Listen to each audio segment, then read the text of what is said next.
There are many NPCs in Shadow of the Erdtree that have very lengthy quest lines. I'm going to be covering Hornsent's questline particularly in this video. I'll be covering all the different locations you run into Hornsent and some very critical decisions you have to make during his questline. Without saying more, let's get into it.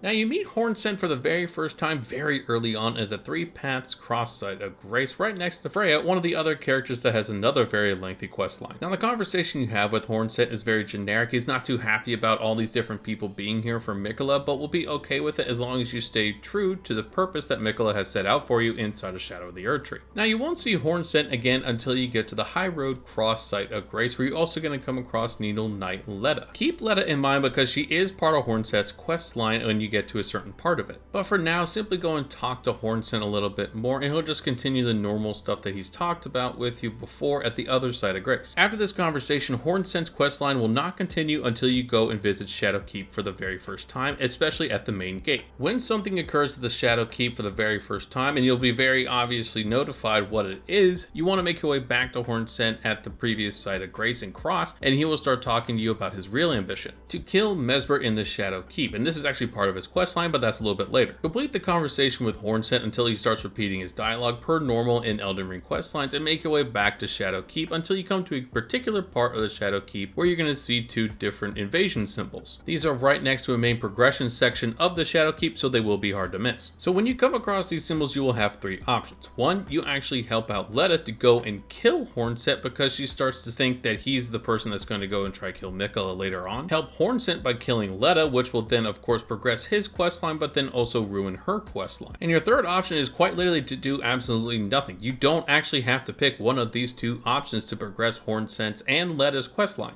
Now, of course, if you help Letta, you will get all of Hornsent's items, such as his sword and his entire outfit. If you progress this entire questline for Hornsent, you will end up getting all this stuff anyway, so I don't think it's the best option. Now, on the opposite end of this, you can also help Hornsent. You will get an Ash of War Swift Slash and Letta's rune, which will give you 40k runes. Now, of course, if you completely skip this entirely, you'll get no rewards, but also both of these questlines will continue, so it's something to weigh in your options. For the purposes of this video, we're going to take option 3 and do absolutely nothing and move on. Since you moved on, you want to make your way all the way to the top of the tower and get to your Mesmir boss fight. Now, when you do enter into the actual boss fight arena, you will see a summon sign that allows you to bring in Hornsent to this fight. This is something that's been noted. If you do find a cooperative NPC summoned inside of a boss fight arena, that means they are required to be summoned to continue that quest line. Thankfully, if you do summon him, he will not increase the power of Mesmir and not increase his HP, unlike the idea if you summon an NPC outside of a boss arena. So in short, get to Mesmir's boss fight. Inside of Mesmir's boss fight, summon Hornsent and then defeat Mesmir. Once you have defeated Mesmir, rest at the site of Grace that spawns, and then you'll be able to see Hornsent looking at the throne that Mesmir jumped off of. You are now able to talk to him about what comes next. He will thank you for your help in the fight against Mesmir, but also let you know that he is not done yet with his revenge and will continue on later on in the game. It is worth noting again that this only occurs if you haven't killed Hornsent and you also summon him inside of Mesmir's fight. Now, you won't see Hornsent again until you get to the Rao Ancient Ruins, which is just west of the Shadowkeep and very simple to get to, very thankfully. Now, you're going to want to start from the site of Grace that I was just showing you, the Rao Ancient Ruins west site of Grace. You're going to want to follow the pathing that I'm showing you, and as you go through this area, you'll very quickly understand that there's a lot of different directions you can take to get a lot of different areas of that Rao Ancient Ruins. Thankfully, this direction that I'm showing you also takes you to the main boss of this entire area, so it's not too difficult to find. You'll know you're in the right area when you get attacked by that bird warrior, and quickly go into the next area where you're going to see a lot of the Scarlet Rot along with the centipede arm looking enemies that are very annoying. You'll come across this giant staircase. Now, as you progress your way up the staircase or wait long enough, you'll actually be invaded by Hornsent, will invade you from the top of these stairs. A bit of a fair warning, I found him a little more difficult than I thought he should have been, but he is very easily staggered, so if you have weapons like that and want to use those against him, I highly recommend you do.